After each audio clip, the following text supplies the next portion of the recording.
స్తోత్రం. మీ అందరికి వందనాలు. ఈరోజు దేవుడిచ్చిన అద్భుతమైన మాటలు.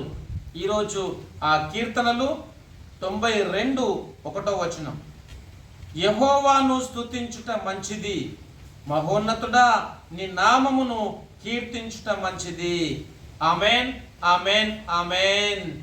క్రీస్తునందు ప్రేమైన సహోదరి సహోదరులకు ఈరోజు దేవుడిచ్చిన అద్భుతమైన మాటలు బట్టి మనము దేవుని స్తుతించాలి.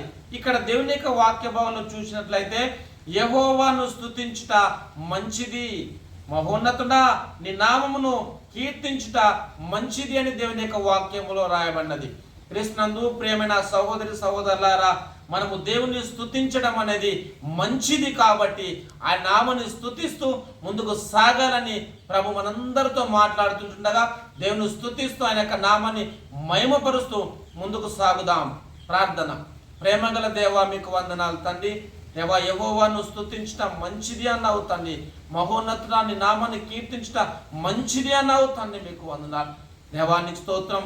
ఈ ప్రోగ్రాం చూస్తున్న ప్రతి ఒక్కరి జీవితాల్లో మంచి జరగాలంటే ప్రభా నిన్ను స్తుతించి నిన్ను ఆరాధించుటకు అట్టి కృప మీరు అందరికీ దయచేయమని మీరు ఇచ్చిన మాటలను బట్టి స్తుతిస్తూ యేసు నామములో ప్రార్థిస్తున్నాం తండ్రి. ఆమేన్, ఆమేన్, ఆమేన్. Thank you.